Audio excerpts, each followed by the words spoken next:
আমার কোনো বান্ধবী আছে যে তোমাকে মনে মনে পছন্দ করে কিন্তু বলতে পারছে না? হ্যাঁ আছে মনে হয়।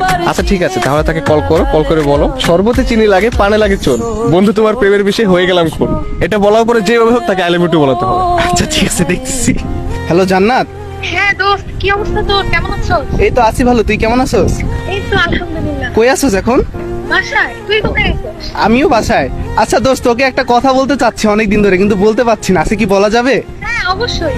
আচ্ছা, তোর জন্য আমি একটা ছন্দ লিখছি। ছন্দটা হচ্ছে শরবতে চিনি লাগে পানে লাগে চুন, বন্ধু তোমার প্রেমে বিষে হয়ে গেলাম খুন। আই লাভ ইউ দোস্ত। ভাই তুই কি মজা, তুই কি ফাইজলামি শুরু করছো? না সিরিয়াসলি বলতেছি, আমি ফাইলামি করতেছি না। কিছু খাইছস মামা? না কিছু খাইনি মামা, সিরিয়াসলি বলতেছি। আমি তোর অনেক দিন ধরে পছন্দ করি, তুইও হয়তো আমার পছন্দ করিস। আমি তোকে পছন্দ করি কখন বললাম? না আমি তোর চোখ দেখে বুঝে গেছি যে তুই আমাকে পছন্দ করিস। তুই যদি আমাকে আই লাভ ইউ টু বলস, তুই যা চাস আমি তাই দিব। সুলতান এনে খাওয়াবি?